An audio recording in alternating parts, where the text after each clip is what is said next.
नमो हरिहंतान नमो सिद्धान नमो हरिहर नमो विज्ञान नमो लयसुपसावनो ऐसो पंचनमो कारो सर्व पावपनासनो मंगलानं च सर्वस्य परमं हवै। हरिहंत प्रभु की आज्ञा, सिद्ध प्रभु की आज्ञा, कुछ गुरुदेव की आज्ञा से क्लास शुरू करते साहब। सबको सादर जय जिनेंद्र। जय जिनेंद्र। बात चल रही है कर्म प्रकृति। तो कर्म की प्रकृति कैसी होती?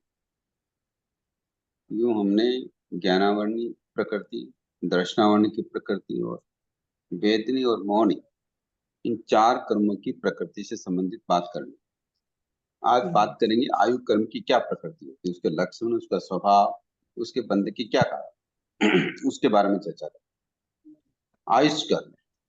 आयुष कर्म के उद्देश्य जीव क्या होता है, कभी देव में, कभी नारक में, कभी तिरंज में, कभी मनुष्य के रूप में जीता रहता है और उसके आयु के क्षय होने पर उन कर्मों का त्याग कर देता है, यानी उस पर्याय का त्याग कर देता है, यानी वो मर जाता है।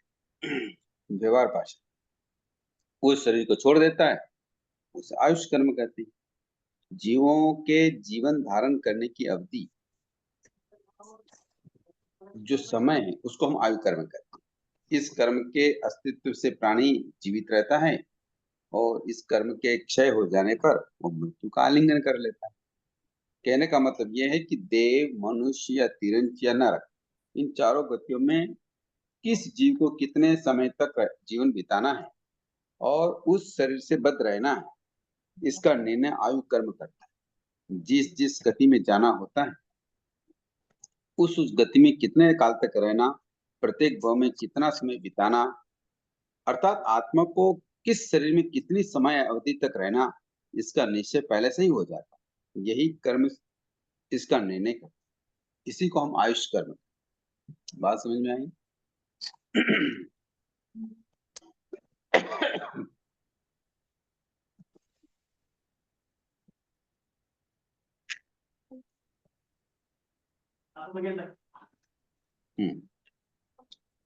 यूं आयुष कर्म का स्वभाव कारागृह या हाथ पैर में बेड़ी डालने के समान, कि जैसे कोई अपराधी होता है और अपराध के अनुसार उसको अमुक काल तक कारागृह में रखा जाता है। अपराधी उस अवधि से पहले छूटना चाहता है, किंतु उस अवधि पूरी हुए बिना वो छूट नहीं सकता, उसे निश्चित समय तक वहीं रहना पड़ता है। वैसे ही आयु कर्म के कारण जीव को निश्चित अवधि तक नरक आदि गतियों में रहना पड़ता है। जब बांधी हुई आयु भोग लेता है, तभी उस शरीर से छुटकारा मिलता है। यानी आयुष कर्म का कार्य जीव को सुख दुख देना नहीं है, परंतु नियत अवधि तक किसी एक भव या शरीर में बनाए रखने का है। समझ में आया? यानी कि जिस कर्म के द्वारा जीव नरक आदि भवों से शरीर धारण हेतु जाता है, वही आयु कर्म है। जन्म का कारण भी गतिबंध नहीं, आयु बंध है। जन्म का कारण क्या है? गति बंद नहीं, गति भी बंद होती है, नरक गति, त्रिंज गति, मनुष्य गति बंद, उसका भी बंद होता है, किंतु आयु बंद के कारण उस मां जाना पड़ता है। जिस गति की आयु बांधी गई है, जीव निश्चय ही उसी गति में जन्म लेता है। समझ में आया? हाँ सर। कर्म ग्रंथ में आयुष कर्म का स्वभाव खोड़ा बेड़ी यानी हथकड़ी के समान बताया है। तो प्राणी को खोड़ा बेड़ी में डालने पर वो वहां से अन्यत्र नहीं जा सकता। मनुष्य हो वो तो मनुष्य रूप में, पशु पक्षी हो या मछली आदि हो तो उस रूप में अपना आयु पूर्ण करना होता है, वो उसे करना ही पड़ता, यहाँ तक कि अन्यत्र जा नहीं सकता। आयुष में वृद्धि करना या कमी करना भी उसके हाथ में नहीं होता। जिस प्रकार बेड़ी कैदी के स्वतंत्रता में बाधक है, उसी प्रकार कर्म परमाणु आत्मा को विभिन्न शरीर में नियत अवधि तक कैद रखता है, उसे हम आयु कर्म कहते हैं। आयुष कर्म का स्वभाव आत्मा के अविनाशी गुण को अक्षय अस्तित्व रोकने का है। यानी आयुष कर्म के कारण आत्मा जो अजर अमर वाली स्थिति होती है, उस स्थिति को क्या कर देता है? रोक देता है। समझ में आया?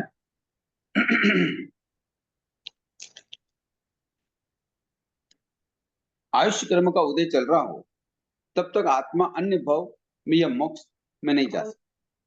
आयुष कर्म के उदय से जन्म, मृत्यु या बाल या युवक, वृद्धत्व आदि अवस्थाएं या विकृति पैदा होती हैं। जीव को अमुक स्थानों में रहने की इच्छा न होने पर भी आयुष कर्म के बल से स्थिति पूरी न हो तब तक अनिच्छा से भी रहना पड़ता है। जैसे नरक का जीव पल पल में मौत की इच्छा करता है, परंतु आयुष कर्म पूरा न हो वहां तक वो मर नहीं सकता। इसी प्रकार देवलोक में या मनुष्य लोक में अपार सुख समृद्धि जो स्थानों को छोड़ने की इच्छा न होते हुए भी आयुष कर्म पूर्ण होने पर अनायास ही उन्हें छोड़ना पड़ता है। कई लोग अपना अपार वेदना से छुटकारा पाने के लिए शीघ्र मृत्यु चाहते हैं, परंतु आयुष कर्म पूरा न हो तब तक मौत आ नहीं सकती। समझ में आया? Yes sir.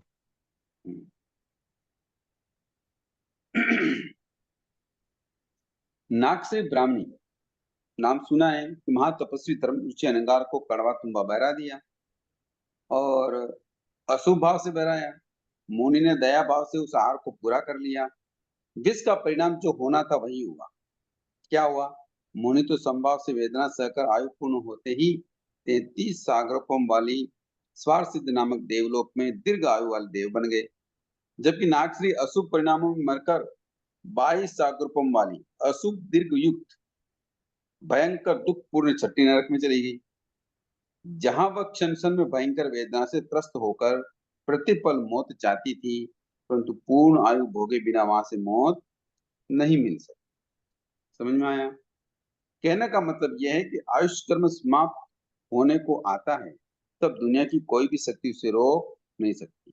बड़े बड़े मंत्र तंत्रवादी भी, यहाँ तक कि आजकल साधु संत महामृत्युंजय का जाप भी कराते हैं, ऐसे कराने वाले भी सब फेल हो जाते हैं। इनका रहस्य नहीं समझ पाते। मनुष्य भोजन कर रहा हो, हाथ में कोर हो, आयुष की समाप्ति हो गई हो तो ग्रास हाथ में ही रह जाता है, मुंह तक नहीं जाता और जीवन लीला समाप्त हो जाती। समझ में आई? हम केवल आयुष कर्म के बारे में समझ रहे हैं, अभी उसकी उत्तर प्रकृतियों के बारे में समझ नहीं रहे।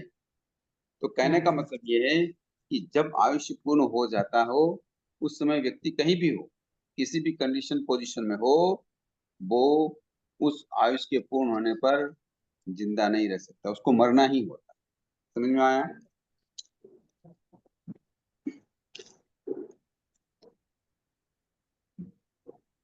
यूं आयुष कर्म बंध के कई कारण, ठाणांग सूत्र में भी कई कारण बताए। नरक आयु के बंध के 4 कारण हैं, तिरंच आयु के बंध के कारण हैं, मनुष्य आयु बंध के कारण हैं, देवायु बंध के कारण बताए गए हैं। ये सबके कारण अलग अलग बताए गए। फिर भी किसी प्रकार के आचरण से किस प्रकार जीवन मिलता है इसका निर्देश करते हुए आगमों में बताया है कि आयुष के बंध को कारण बताते हुए मूल रूप जो बताई गई है वो ये बात है कि सील और व्रतों से रहित होना। जो व्यक्ति सील से रहित हो, जो व्यक्ति व्रतों से रहित हो, वो चारों प्रकार के आयुष्यों का बंद कर सकता है। ठीक है ना? वो कहाँ जा सकता है? नरक में भी जा सकता है, त्रिंच में भी जा सकता है, मनुष्य में भी जा सकता है, देवता में भी जा सकता है। किंतु व्रत का मतलब क्या? अहिंसा, सत्य आदि 5 मुख्य जो नियम है। सील का अर्थ होता है व्रतों की दृष्टि से जो 3 गुण व्रत है, 4 शिक्षा व्रत है आदि उपव्रतों का पालन, जिनसे क्रोध, लोभ, मोह आदि का त्याग हो। अतः व्रत का न होना और सील का न होना तीनों प्रकार की आयुष बंध का हेतु है। अगर व्रत हो, सील हो तो फिर देवलोक का ही आयु बंध होता है, किंतु अगर सील न हो, व्रत न हो तो तीनों आयु बांधी जा सकती, चारों आयु बांधी जा सकती। समझ में आया?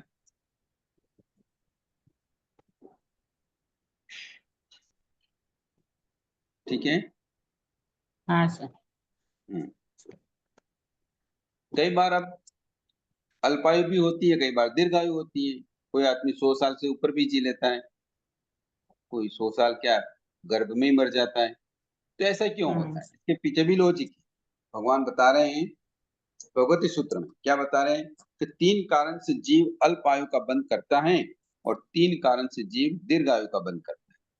तो अल्प आयु का बंध का क्या कारण है? तो पहला तो ये कारण है कि प्राणियों की हिंसा करने से, झूठ बोलने से और तथारूप यानी श्रवण महान के अनुरूप क्षमा आदि धर्मों वाले जो श्रवण महान है, यानी जो जैन मुनि, जो श्रवण और महान को अप्रासुक यानी सचित हो, अनैष्णी यानी अकल्पनीय हो, ऐसा अश्नम पान खादिम स्वादिम रूप चतुर्विध आहार देने से। समझ में आया? कि दूसरा Yeah. भगवती सूत्र आराधना में कहा गया है कि जो प्राणी सदैव दूसरे जीवों का घात करके उनके प्रिय जीवन का नाश करता है वह प्राय अल्पायुष होता है। इसके समझ में आया? ये तीनों कारण समझ में आ गए अल्पायु के। हाँ सर। एक तो प्राणियों की हिंसा करने से, झूठ बोलने से। दूसरा, जो श्रवण महान है, जो भगवान की आज्ञा में विचरण करते हैं, उनको अश्नम पायनम खायमम सायमम ये चारों प्रकार का आहार या तो वो अप्रासुक हो या अनैष्णीय हो, ऐसा बहराने से अल्पायु का बंद होता है। युद्ध दीर्घायु का भी बंद होता है। वो कैसे होता है?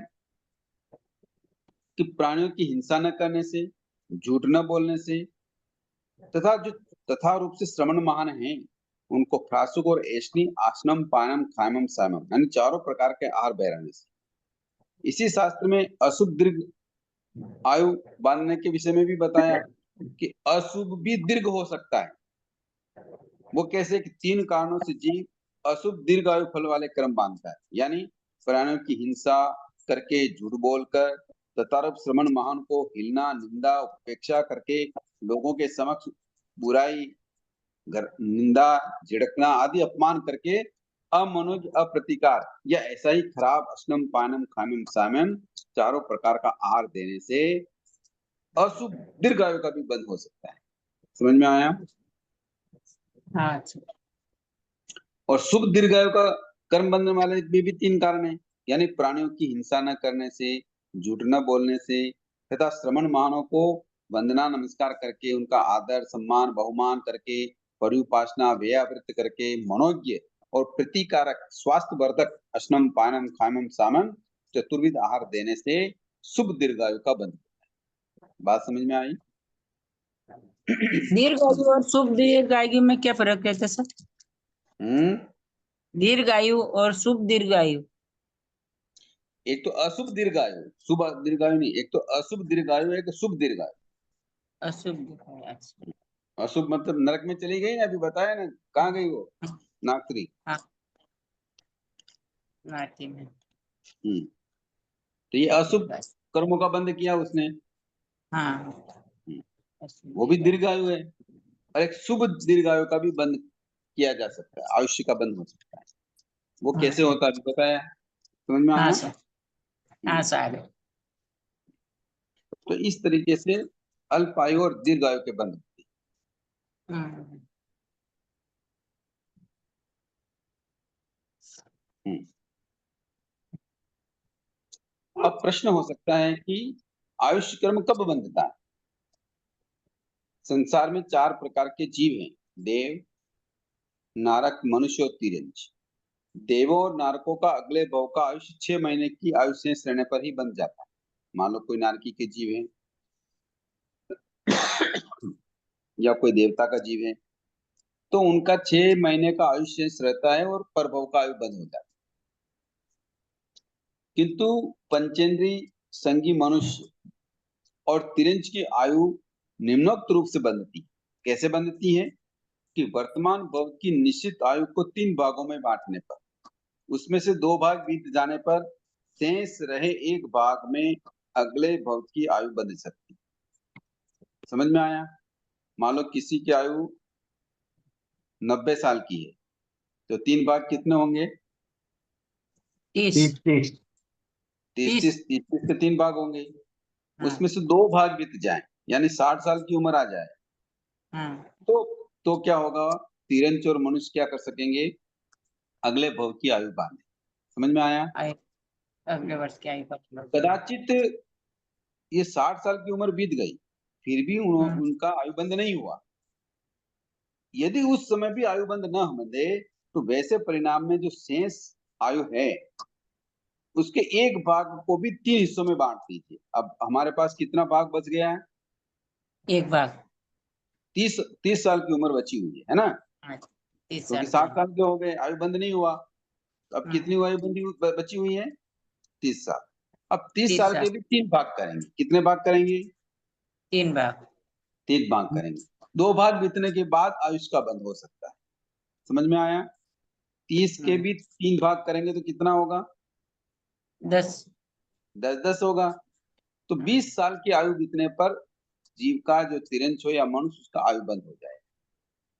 किंतु कदाचित उसमें भी आयु का बंध न हो, तो जो 10 साल की आयु बच गई है उसके भी हमें कितने हिस्से करने पड़ेंगे? 3। 3 हिस्से करने पड़ेंगे। तो 3 हिस्से कैसे होंगे? 3 साल के 3 हिस्से, लगभग 3। समथिंग हो जाएगा, है ना? हाँ हाँ, तो 3.25 साल से थोड़ा ज्यादा हो जाएगा। ओके, हाँ तो उसमें उससे 2 भाग निकाल देंगे, यानी 3 6 और आधा आधा, पाव पाव मतलब साढ़े 6, ये समझ लो 7 साल समझ लो मोटा मोटी गणित में, है ना? तो 7 साल बीतने के बाद जब 3 साल शेष रहेंगे तब जाके आयु का बंध होगा। समझ में आ गई? यूं वैसी अवस्था आने पर भी कभी आयु का बंध नहीं होता है। तो अब कितने साल बचे हमारे पास? 3.25। हाँ, 3 साल मोटा मोटी, है ना? तो उसमें भी आयु का बंध नहीं हुआ, तो फिर इसके 3 टुकड़े करेंगे।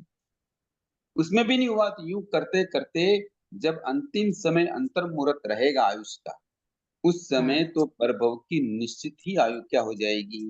बंद हो जाए। ठीक है, समझ में आया? इस प्रकार जीव आयुष कर्म का बंध कर, ये एक आगमकारों की धारणा है। क्या है ये? आगमकारों की ऐसी धारणा। समझ में आया? हाँ।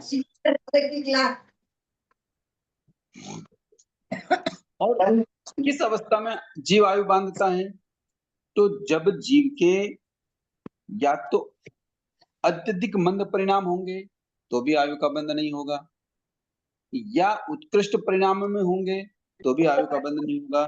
तो आयु का बंध मध्यम परिणामों में होता है, यानी जीव के जब मध्यम परिणाम होते हैं तो न तो जघन्य न उत्कृष्ट, दोनों के मध्य के अवस्थित परिणाम परिवर्तमान मध्यम परिणाम कहलाते हैं। उनमें से यथायुक्त परिणामों से आयु बंध होता है। अर्थात छो लेशा के जघन्य, मध्यम और उत्कृष्ट के भेद से यूं 18 अंश हो जाते हैं। उनमें से आयु कर्म बंध के जो 8 अंश जानने चाहिए, यानी मध्य के जो अंश हैं उसी में आयुष कर्म का बंध होता है। समझ में आया?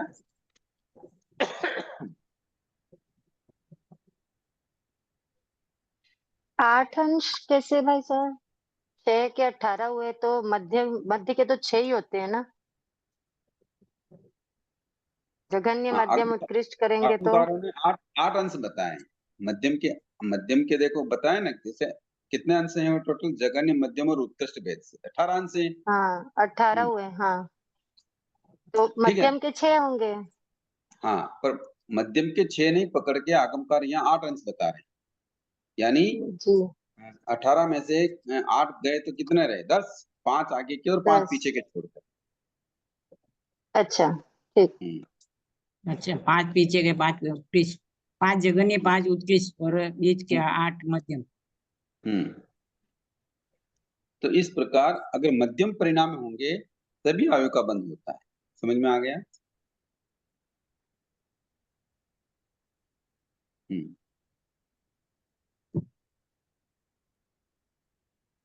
गोलना परिणाम में भी आयु का बंध नहीं होता है। गोलना परिणाम का मतलब स्थिर मिश्र परिणामों में ही आयु का बंध होता है। गोलना का मतलब मिश्र परिणामों में आयु का बंध नहीं होता। नहीं या होता। तो मिथ्या दृष्टि हो या वो सम्यक दृष्टि हो। मिश्र दृष्टि में क्या नहीं होता? आयु का बंध नहीं होता। आयु का बंध नहीं। और मध्यम परिणामों में भी, मान लो गोलना परिणाम नहीं है, मिथ्या परिणाम है या सम्यक परिणाम है, उसमें भी अगर उसके परिणाम मध्यम प्रकार के हैं तभी क्या होता है? पूर्व जन्म की आयु का बंध होता है। समझ में आया?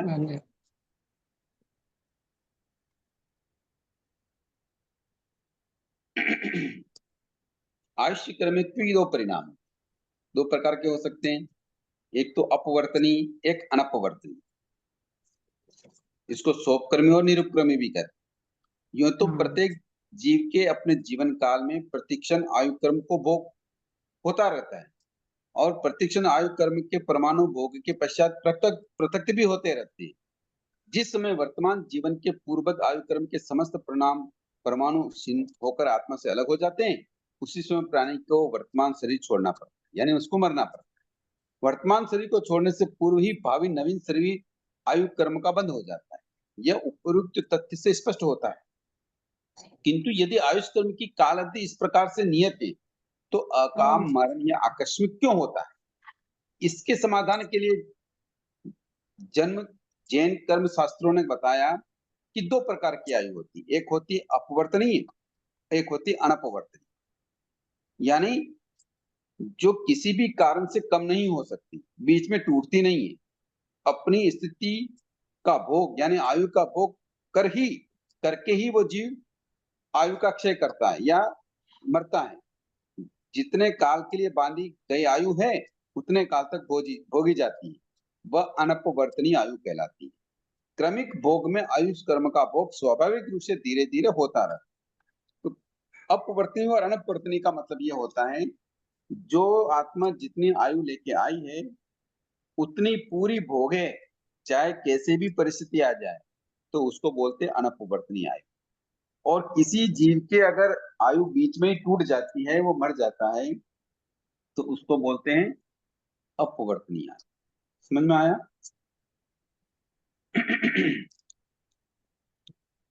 बात समझ में आ रही है कि नहीं? हाँ, ये एक बार वापस बताओ सर। अपवर्तनीय, अपवर्तनीय और अनुपवर्तनीय। मतलब अपवर्तनीय, सोपक्रमी, भाई हाँ, जो सोपक्रमी को अपवर्तनीय बोलेंगे। सोपकर्मी हाँ जी। अपवर्तनीय, हाँ हाँ। हम्म। तो वो पूरी आयु भोगते हैं, सोपकर्मी पूरी आयु भोगते हैं। फिर आयु कैसे भोगते हैं वो, अपनी जितनी बांधे रहते हैं वो? मतलब कैसे भोगते का मतलब? मतलब जैसे जितनी आयु बांध के आए हैं, अगर बीच में उनको कोई उपक्रम लग गया तो फिर उनकी डेथ हो सकती है, यही हो गया ना सोपक्रमी आयुष्य का मतलब। बीच में टूट जाएगी आयु। बीच में टूट जाएगी, भोगेंगे नहीं पूरी आयु वो? नहीं भोगेंगे, वो श्वासोश्वास के रूप में भोग लेंगे। श्वासोश्वास के रूप में। हम्म। यूं वो शरीर के रूप में 100 साल जिंदा रह सकता था, किंतु सोपक्रमी आयु होने के कारण उपक्रम लग गया, वेदनी क्रम का आघात आ गया, तो फिर वो शरीर रूप में न भोग के श्वासोश्वास रूप में भोग सकता है, क्योंकि आयुष बंद के साथ 5 बातें एक साथ बंद हो जाती है। अच्छा। तो उसमें से वो श्वासोश्वास भोग के काल कर जाता है। वो क्यों होता है, इसका कारण बता रहा हूँ। जी। यूं अपवर्तनीय या अपवर्तनीय आयुष्य वाले कौन कौन हो सकते हैं? तो जो उपपात रूप में जन्म लेने वाले हो। उपपात जन्म किसका होता है? नारकी और देवता, नारकी और देवता का। तो नारकी देवता की जीव की आयु कौन कौन सी होती है? अनपवर्तनीय। अनुपरिवर्तनीय, अपवर्तनीय, हाँ। अपवर्तनीय, ठीक है ना? तो नारकी हो, देवता हो, या ये मोक्ष जाने वाली आत्माएं, या तीर्थंकर हो, चक्रवर्ती, बलदेव, वासुदेव हो, या असंख्यात वर्ष वाले कोई जीव हो, देवगुरु, उत्तरकोल वाले, है ना? कौन है? युगलिक हो, अकर्म भूमि वाले हो, 56 अंतरदीप वाले हो, जिनकी आयु कितनी है? असंख्यात वर्ष वाली है, वो बीच में नहीं मरते, युगलिक नहीं मरते, तिरंच भी जो अड़े द्वीप के बाहर हैं, द्वीप समुद्र में होते हैं, वो अनपवर्तनीय आयु वाले हो। इसके अतिरिक्त शेष मनुष्य और तिरंच अपवर्तनीय आयु वाले। समझ गए? अनपवर्तनीय आयु किसकी होती है, समझ गए? नारकी, देवता देवता, युगलिक और अढ़ाई द्वीप के बाहर के जो तिर्यंच है। हाँ, ये सब अनपवर्तनीय आयु वाले हैं। तीर्थंकर, चक्रवर्ती, बलदेव, वासुदेव, उत्तम पुरुष। 63 संलग्न पुरुष आ जाएंगे हाँ। ना इसमें सारे? हाँ जी, हाँ जी, हाँ जी। ठीक है। बाकी जितने भी हैं, मतलब अरेद्वीप के बाहर पाए जाने वाले भी अनपवर्तनीय आयु वाले होते हैं, उनकी आयु बीच में नहीं हम्म। टूटती। ठीक है। तो इस प्रकार दो तरह की आयु होती है, समझ गए। हाँ इसका लक्षण स्पष्ट करने के लिए यहाँ उदाहरण दिया गया है कि अपवर्तनीय आयु वह है जो आयु किसी शस्त्र आदि का निमित्त पाकर बांधे गए समय से पहले ही भोग ली जाती है। कहने का तात्पर्य यह है कि जल में डूबने से, शस्त्रघात होने से या विष खा लेने से, बाहर कारणों से जो 150 आदि वर्षों के लिए बांधी गई आयु को अंतर मुहूर्त में ही, अर्थात जिस स्थिति में पूर्ण होने से पहले ही शीघ्रता से एक साथ ही भोग ली जाती है, वह अपवर्तनीय आयु कहलाती है। इसे व्यवहारिक भाषा में अकाल मृत्यु कह सकते हैं या आकस्मिक मरण कह सकते हैं। समझ में आया। इसके भी 7 कारण है, ऐसा क्यों होता है, आयु बीच में क्यों टूटती है, इसके 7 कारण बताए फानांग सूत्र में। क्या बताया? पहला अध्यवसाय। पहला कारण क्या है बीच में आयु टूटने का? पहला कारण क्या बता रहे हैं आगमकार? अध्यवसाय। अध्यवसाय। यानी क्या है कि अत्यधिक हर्ष हो, अत्यधिक शोक हो, राग हो, मोह हो, भय आदि के अतिरिक्त से प्रबल मानसिक आघात लग जाता है, तो बीच में ही आयु क्या हो जाती है? टूट जाती है। ये पहला जैसे अध्यवसाय। डिप्रेशन आए, जो डिप्रेशन को डिप्रेशन इसी में लेंगे। हाँ जी। जी मानसिक आघात हो गया डिप्रेशन। हाँ, कई लोग तो ये शौक में अति चले जाते हैं। ये प्रबलता से हो, तीव्रता से हो ऐसा हम्म। काम, तो क्या हो जाता है, आदमी की क्या हो जाती है, आयु जल्दी समाप्त हो जाती है। हम्म। दूसरा कारण बताया निमित्त। निमित्त क्या हो सकता है? कभी विष खाने में आ गया, कभी शस्त्र लग गया, कभी दंड लग गया, गोली लग गई, तो ऐसा अगर हो जाए हमारे साथ तो भी व्यक्ति का क्या हो जाता है, आयु पूरा हो। हम्म। तीसरा कारण है आहार। आहार की अत्यधिक मात्रा अथवा सर्वदा अभाव, या तो सर्वदा अभाव हो गया हो, मिल ही नहीं रहा खाने को, भूखे मर गए, या अत्यधिक हम्म। आहार कर लिया, ऐसा आगम पृष्ठ पे भी उदाहरण भी है तो उस अत्यधिक हम्म। आहार की कारण भी व्यक्ति क्या हो जाता है, बीच में ही मर जाता है। हम्म।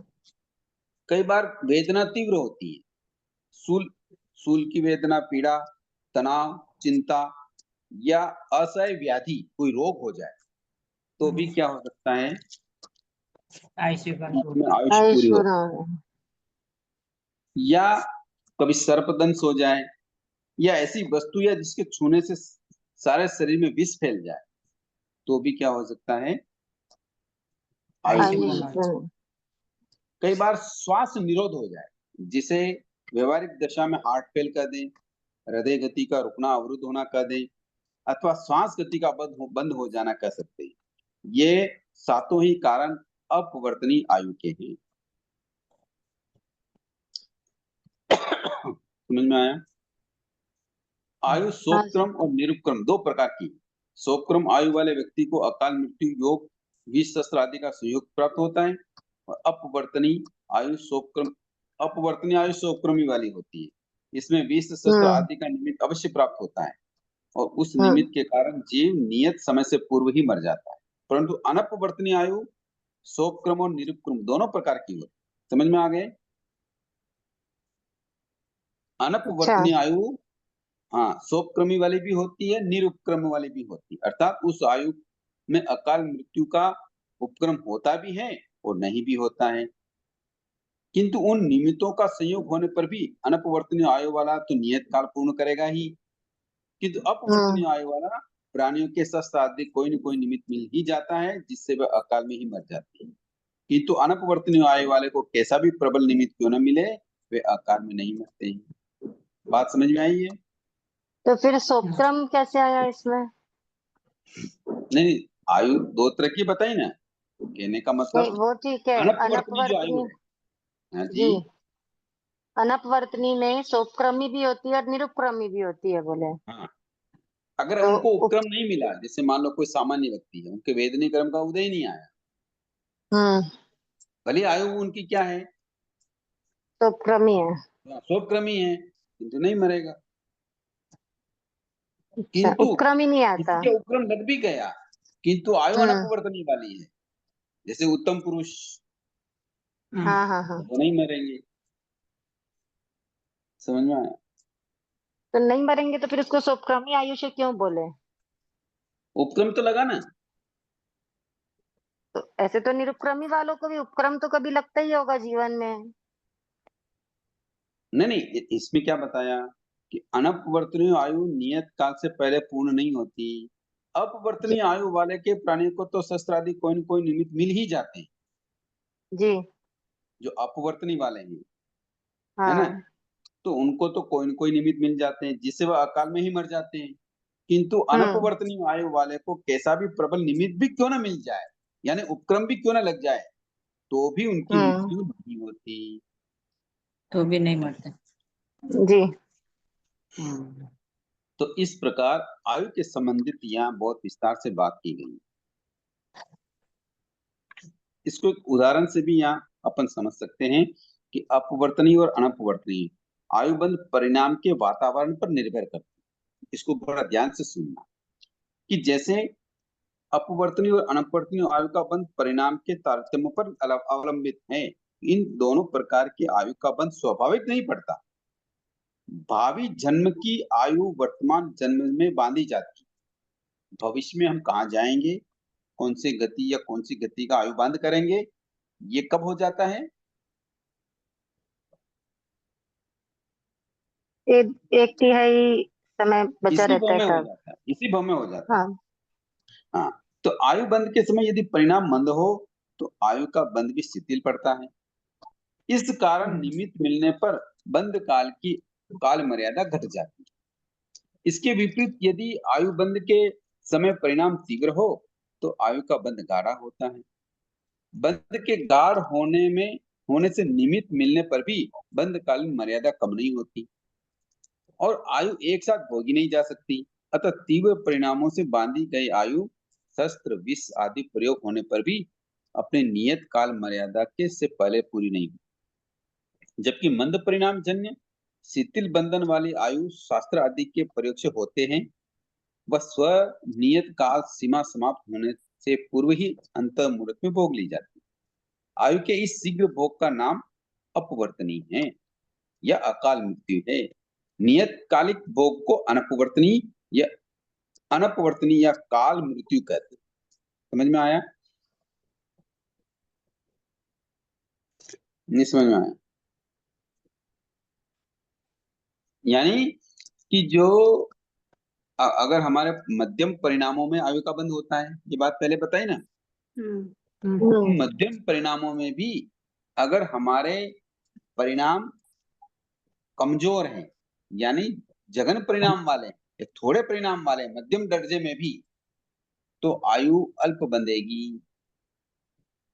उन मध्यम परिणामों में भी अगर उत्कृष्ट वाले परिणाम हैं या वर्तमान परिणामों में हम गमन करने के योग्य बने हैं, तो आयु भी क्या बनेगी?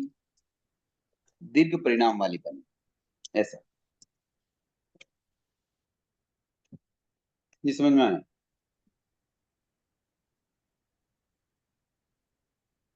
ये लाइन एक बार जैसे फिर से बताइए। जैसे जैसे परिणाम होंगे उस हिसाब से वो आयुष्य का बंद होगा। हाँ तीव्र जी। परिणाम हम्म, यानी तो आयु बंध के समय यदि परिणाम मंद हो हम्म तो आयु का बंध भी शिथिल पड़ता है, यानी वो अपवर्तनीय आयु हाँ वाला हो जाता है, बीच में तो टूटने वाला मंद हो जाता हाँ मंद में तो नहीं होता ना भाई साहब, है। मध्यम में नहीं ही मंद होता है की ना बात आयु नहीं, बंध। अरे मंद की वो अब जघन्य मध्यम उत्कृष्ट वाला वो नहीं। अरे मध्यम परिणामों में भी जब, मंद हाँ, सोचने का तरीका तो कम ज्यादा होता है ना, हम्म हम्म मध्यम परिणाम तो में मंद हाँ, होगा तो वो। उस समय मध्यम परिणामों में भी अगर व्यक्ति के परिणाम मंद हो मंद तो होंगे हाँ। आयु शिथिल बंधती, गाढ़ी नहीं बंधती, यानी उसको हम्म उपक्रम लगने पर टूट जाती है। हाँ सर। समझ आएगा समझ आएगा। मतलब हम्म, जैसे उसके गुस्से की प्रदेश कम स्थिति होते हैं, है, अगर आयुष क्रोध के की प्रदेश स्थिति क्या है तो होते हैं? कमजोर होते हैं। नहीं समझ में आया? समझ आ रहे हैं। मतलब क्रोध की अगर स्थिति है, एक कम क्रोध की स्थिति में आयुष्य बंद होना और एक तीव्र क्रोध की स्थिति में आयुष्य बंद होना। हम्म। ठीक है समझ आ रहा है।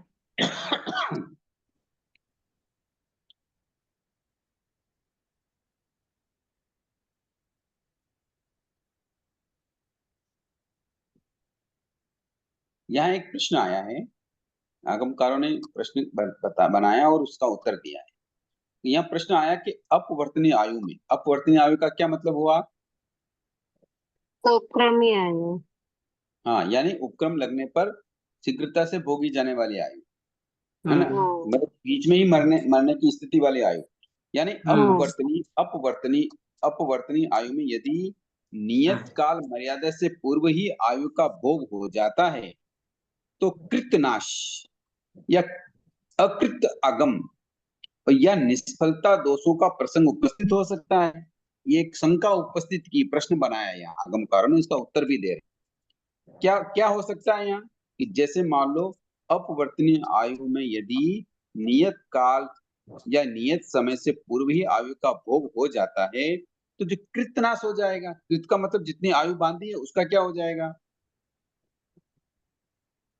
कृतनाश। नाश हो जाएगा। नाश हो जाएगा। और अकृत का आगम हो जाएगा, जो किए ही नहीं है उसकी क्या हो जाएगी? शुरुआत हो बंद हो जाएगी। जाएगा। हाँ, यानी जो चीज हमने बांधी थी वो निष्फल हो जाएगी। तो ऐसे प्रसंग उपस्थित हो जाएंगे। ये क्या आगमकार यहाँ ऐसा एक प्रश्न उपस्थित कर रहे हैं। अर्थात यदि आयु के अवशिष्ट रहते हुए जीव मर जाता है तो कृत आयु कर्म का फल न भोगने से कृतनाश दोष उपस्थित होता है, यानी जो आयु बांधी थी उसको भोगा नहीं, तो ऐसा कृत दोष उपस्थित हो जाएगा, है ना? ये क्या हो जाएगा? ये बात सही घटित नहीं होगी। और मरण योग कर्म के न होने से भी मृत्यु के आ जाने से अकृत आगम दोष उपस्थित हो जाएगा, यानी मरण योग्य जो कर्म नहीं है, मरण के समय जो कर्म होते हैं, जो लेशाएं होती है, जो चीजें होती है, वो तो उपस्थित हुए ही नहीं, क्योंकि उसने तो आयु लंबा बांधा हुआ था। किंतु अकाल में अगर मर गया है तो मरण योग कर्म न होने से, मृत्यु आ जाने से, आयुष्य काल अवधि के पूर्व ही समाप्त हो जाने से अकृतागम दोष उपस्थित हो जाएगा। समझ में आई ये दोनों बातें? एक तो कृतनाश और अकृतागम, नहीं समझ में आया? बोलो, कृतनाश।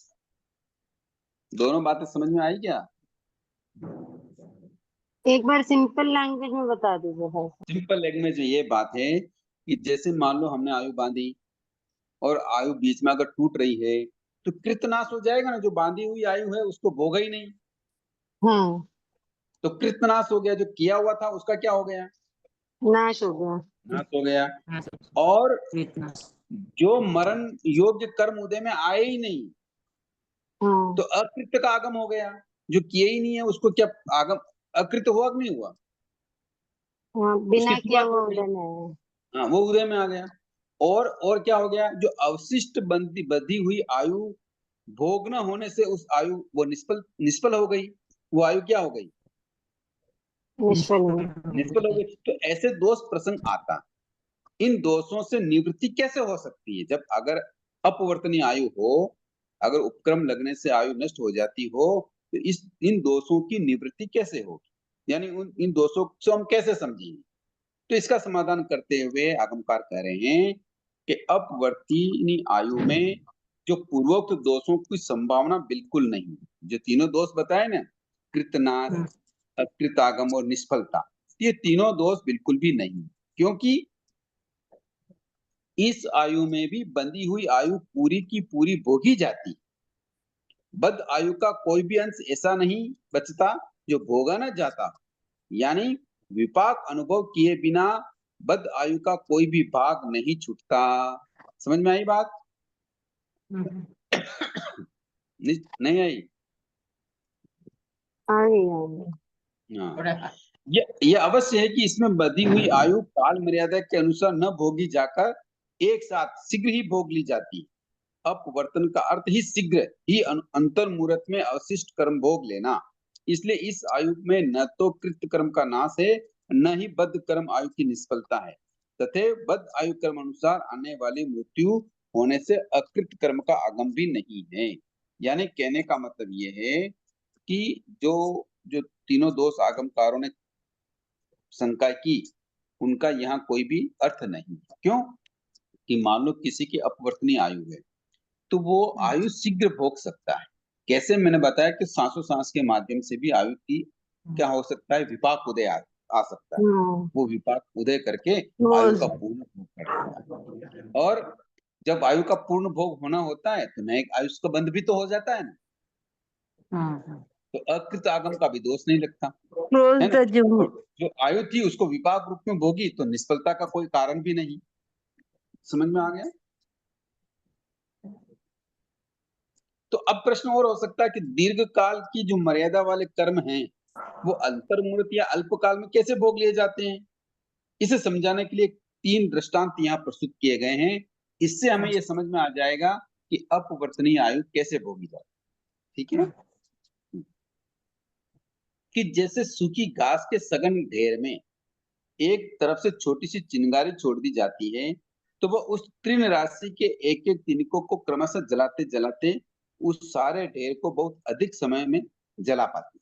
ठीक है, बहुत सारी घास बिखरी हुई है, अगर एक कॉर्नर पे हमने कोई आग लगा दी तो धीरे धीरे जलती जलती जलती जलती सारी घास को क्या करेगी वो, सारी घास जल जाएगी। बहुत अधिक समय में धीरे धीरे वो जला जाती है।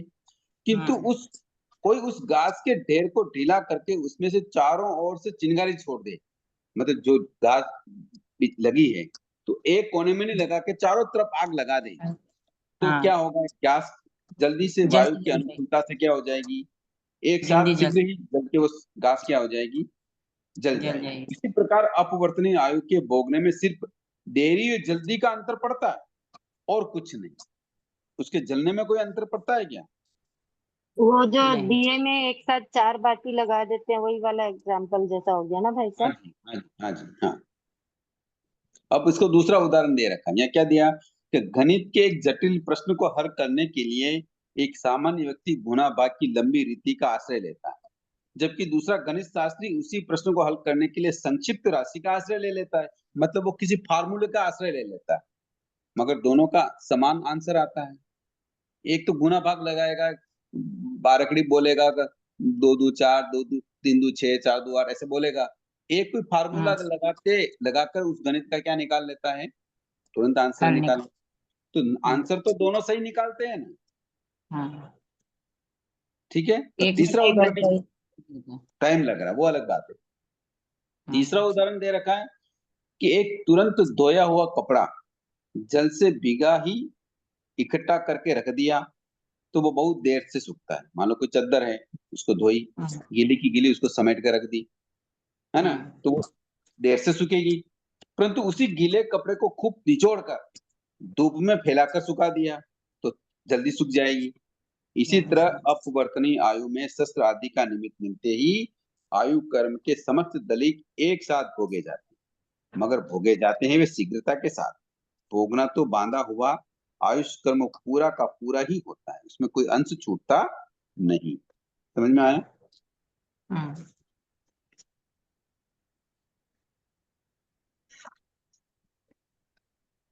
बात समझ में आ गई?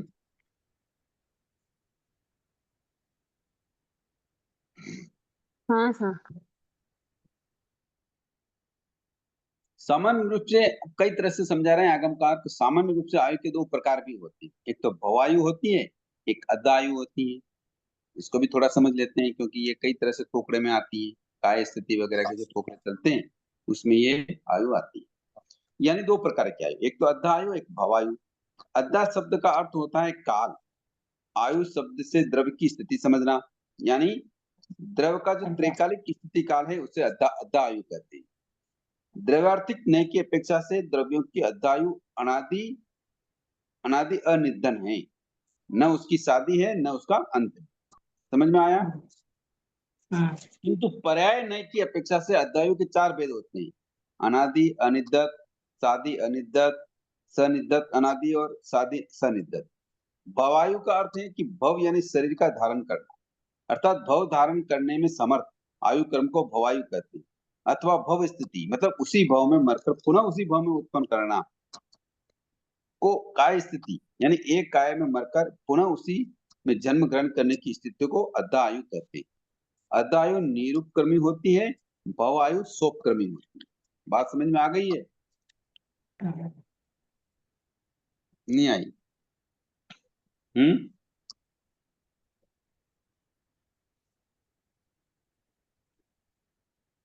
समझ में आई कि नहीं आई? नहीं बोलते कोई। बद्ध और निधक। बद्ध और निधन, ठीक है।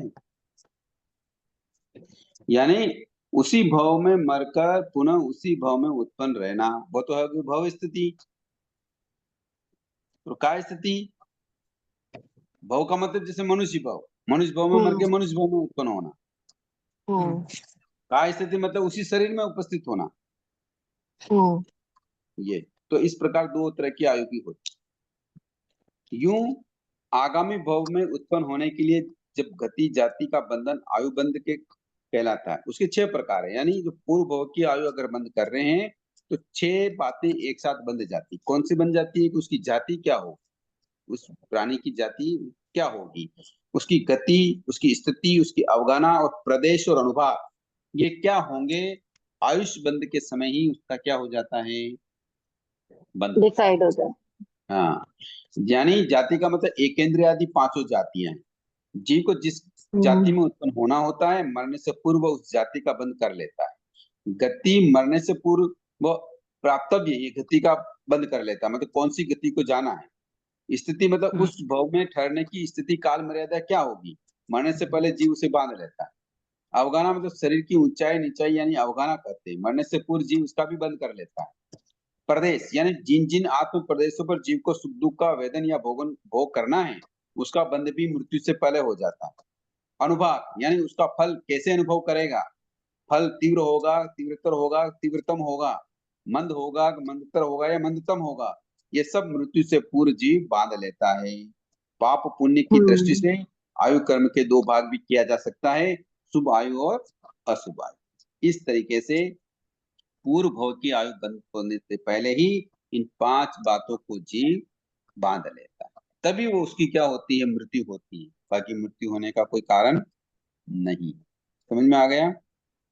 इस प्रकार आयुष्य बंद होता है। हमने केवल मूल कर्म की प्रकृति समझ रहे हैं, तो मूल कर्म की क्या प्रकृति होती है, इसके संबंध में हमने आज आयुष कर्म के बारे में चिंतन मनन किया। कोई प्रश्न हो तो कर सकते हैं।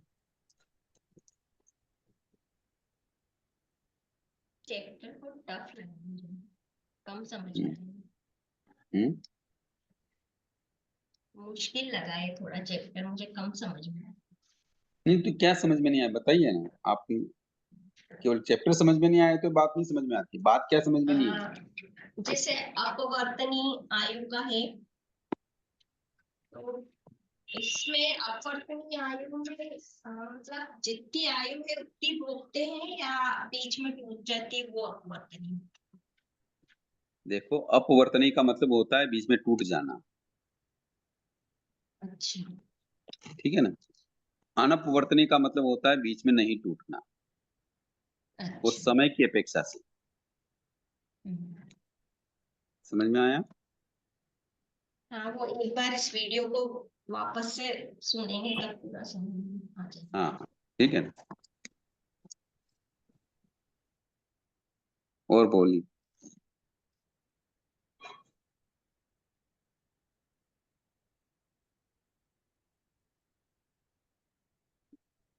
और कोई प्रश्न है किसी के? गुरुजी, देवता और नारकी के मतलब अपवर्तनीय होते हैं आयु क्रम, तो वो अनपवर्तनीय। तो ये 7 कारण बताए आपने, उनसे वो उनका आयुष्य पहले टूट जाता है। कौन से 7 कारण? ये 7 कारण बताए थे ना आपने। उनका नहीं होता है, वो तो अनपवर्तनीय आयु वाले होते हैं। हाँ, उनका नहीं होता है। नारकी और तिरंज तो अनपवर्तनीय आयु वाले हैं, उनकी आयु बीच में नहीं टूटती है, तो इनके 7 कारण का कोई आधार नहीं। ये 7 कारण किसके हैं? अपवर्तनीय आयु वाले के। अपवर्तनीय, तो देवता हम्म। अपवर्तनीय स्वकर्मी में आते नहीं ना, नहीं नहीं नहीं, निरूपर कर्मी, अनपवर्तनीय, हाँ। अनुपवर्तनीय। अच्छा, उनकी आयु बीच में नहीं टूटती है। अपवर्तनीय मतलब स्वक्रमी। हम्म। हाँ, अपवर्तनीय स्वकर्मी, हाँ। तो ये आयुष्य बंद होना अच्छा है या नहीं है सर? नहीं होगा तो मोक्ष ले जाएंगे। जी आयुष बंध तो कर्म है एक। जी जब इस कर्म का बंध नहीं होगा तो व्यक्ति कहाँ जाएगा? मोक्ष। बराबर। बंद हो रहा है इसका मतलब अभी संसार परिभ्रमण बाकी है, इसलिए वो बंद करता ही है। आत्मा के अविनाशी स्वरूप को रोकता है आयुष्य बंध। हाँ, वो उसके मूल स्वरूप को प्रकट नहीं होने देता है, क्योंकि बराबर वो गतियों के बंद करता है, नरक गति, तिरंज गति, मनुष्य गति, देव गति, तो उस अनुरूप वो शरीर धारण कर लेता है। बराबर। आयुष कर्म क्या करा देता है? उस शरीर में बंधा रहता है, तो राइट। उसका जो मूल स्वरूप है जी उसको प्रकट नहीं होने देता। राइट। हम्म। ठीक है सर। हाँ गुरुजी, आपने लास्ट क्लास में अगुरु लघु का मुझे क्या मतलब बताया था? ऊंच नीच फुल। प्रसंग बताओ, क्या प्रसंग है? आपने पढ़ा तो क्या प्रसंग आया? नहीं, अगुरु लघु जो हम पढ़ते हैं 5 पद वदना में, तो उसमें मुझे अगुरु लघु का मतलब पता करना था। कहाँ पढ़ते हैं? 5 पद वदना करते हैं ना, पंच पद पथिगुण में, तो उसमें अगुरु लघु आता है ना, अटल अफगाना। अगुरु लघु। हैं? आपकी बात समझ में नहीं आई मेरे। फिर अगुरु लोगों का मतलब मैं समझा देता हूँ, पर आप कहाँ इसका उपयोग कर रहे हैं मुझे समझ में नहीं आया। 5 वंदना करते हैं मतलब? ये 5 पद वदना होती है, उसमें जो डिस्क्रिप्शन होता है पहले, भगवान के और 8 फिर उसमें नमो श्री हरि अंदर वाला। हाँ, उसमें आता है ना, अगुरु लघु अटल अफगाना आता है। आपकी आवाज भी बरोबर नहीं आ रही और बात समझ में नहीं आई। कहीं भी आया हो बोलो। अगुरु का मतलब होता है न हल्का ना भारी। ये ये गोत्र आत्मा का का गुण। ये क्या है आत्मा का? अच्छा। जब आत्मा मोक्ष जाती है तो वो अष्ट गुणोधारी होती है। कितने गुण होते हैं आप सिद्ध भगवान के? शिव भगवान के 12 8 8 गुण। 8 हाँ जी। 8 कर्मों के क्षय होने पर 8 गुण प्रकट हो जाते हैं, अच्छा है ना? तो जी। नाम नाम कर्म से क्या होता है अ, और गोत्र कर्म से क्या होता है? गोत्र कर्म से अगुरु लघु पर गुण प्रकट होता है। हाँ अच्छा ठीक है। ठीक है। हम्म। सर जय देखो जिनेंद्र। हम लोग, आवाज नहीं आ रही। सर जय जिनेंद्र, सर सुरेश बात कर रहा हूँ सर। आयुष कर्म से संबंधित एक प्रश्न है। सर जो आयुष बची रहती है, अगर उपक्रम लग जाता है उस पर, तो अंतिम समय में जो भोगी जाती है, तो वो किस तरह से भोगी जाती है सर? वो मतलब अ, अगर उनके साता साता वेदनीय कर्म में साथ में, तो फिर कैसे भोगी जाती है? असाता है तो वह तड़ तड़ के ऐसा समझ सकते हैं भोगी जाती है। लेकिन अगर साता कर्म बाकी है, मतलब साता वाला, तो वो भी वो कैसे भोगेंगे साथ में? बताया ना अभी कि जैसे मान लो कोई किसी कपड़े को गीला किया और उसको समेट कर सुखा दिया, तो कितना टाइम लगेगा? हाँ, उसमें ज्यादा ज्यादा लगेगा। टाइम लगेगा। और उसको बरोबर निचोड़ के धूप में खुला करके सुखा दिया, तो कैसे कैसे कम सूखेगा? समय लगेगा। वो जल्दी जल्दी सूखेगा। यही यही यही आधार है। यानी वो श्वासों सांस से अपनी आयु पूरी कर ले। वो सांसों मतलब सांस उनका, होम से भी ले सकता है। तो वो मेरा ये प्रश्न है कि सर, दो तरह के मतलब ये होते हैं। एक तो वो तड़ तड़ के वो होते हैं एक, या फिर उनके वो भोगा वाले अच्छे कर्म बच्चे वो भी साथ में भोगे जाएंगे ऐसे, जो अधिकांश पुण्य से संचित कर्म है। अधिकांश उपक्रम लगेगा तो मतलब शुभ कर्म आएंगे या अशुभ कर्म आएंगे? उपक्रम किसी जीव के अगर उपक्रम लगता है तो साता साता वेदनी आती है कि असाता वेदनी आती है? असाता वेद। साता तो वेदनी। असाता में ही मरेगा। साता का यहाँ कहाँ है?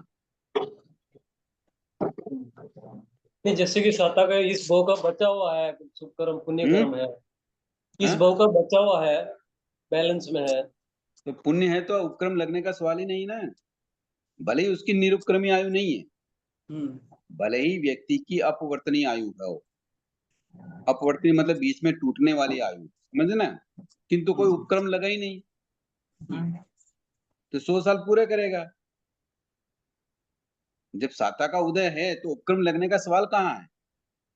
ओके। समझ में आई बात सुरेश भैया? हाँ सर, तो मतलब वो कुल मिला के वो अशुभ कर्म की वजह से जिस तरह से आप उपक्रम फरमा रहे उपक्रम उपक्रम तो असाता वेदने का उदय होगा तभी लगेगा ना। हाँ ये तो है। तो असाता का उदय होगा तो दुखी होगा, उसको तड़पेगा ही वो।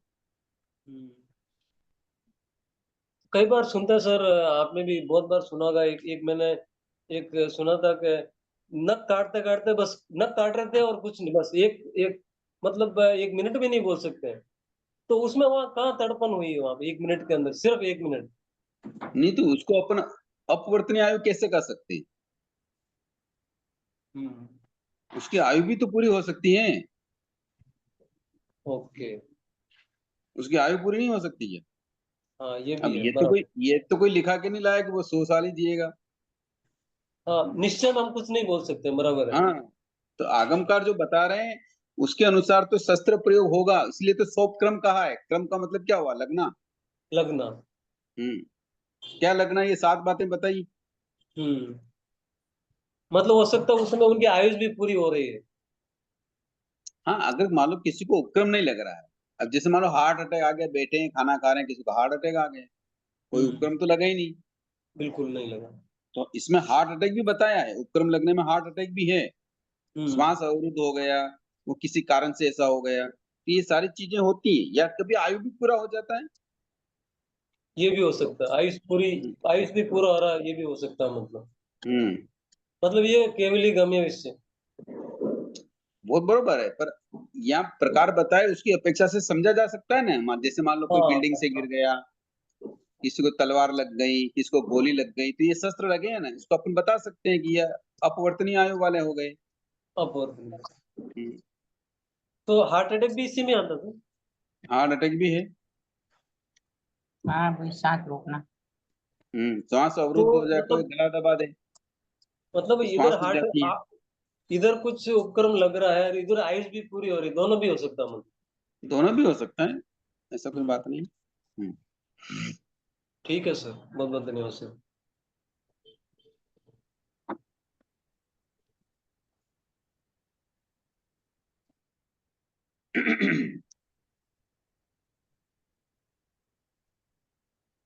और बोलिए।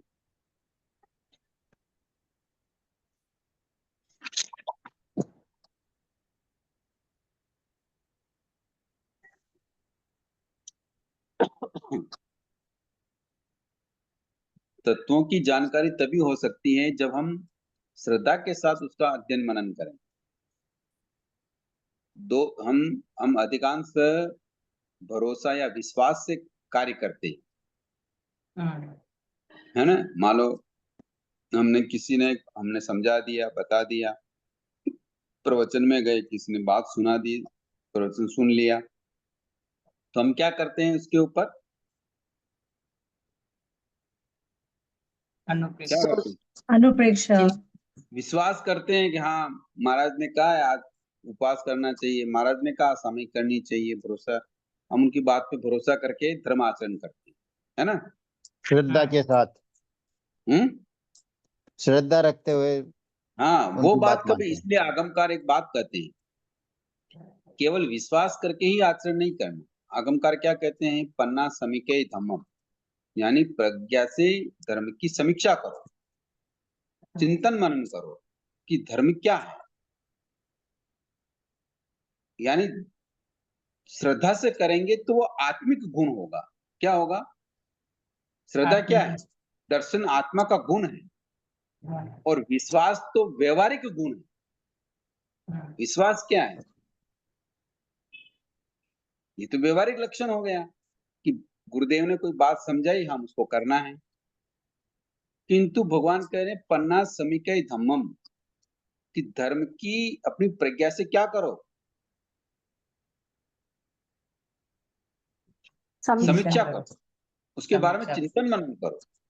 वो कब हो सकता है कि जब श्रद्धा पूर्वक हो, यानी हम हमारे सोचने का डायरेक्शन चेंज हो, सोचने का तरीका बदले। वो कैसे कि दर्शन के साथ हम उसका चिंतन मनन करें, यानी श्रद्धा के साथ। और श्रद्धा के साथ करेंगे तो वो आत्मिक भाव लिए हुआ होगा, क्योंकि श्रद्धा या दर्शन किसका लक्षण है, आत्मा किसका का। गुण है, आत्मा का गुण है। जी हाँ। जब तक ऐसा नहीं करेंगे ना, तब तक हमारी धार्मिक क्रिया सफल नहीं हो सकती, आराधित नहीं हो सकती। केवल विश्वास से करने से काम नहीं बनता है,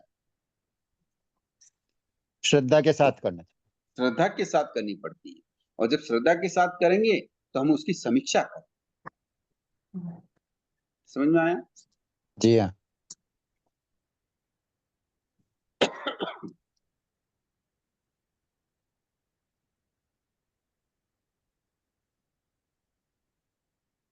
टाइम भी हो गया भाई साहब। कोई प्रश्न हो तो पूछ सकते हैं।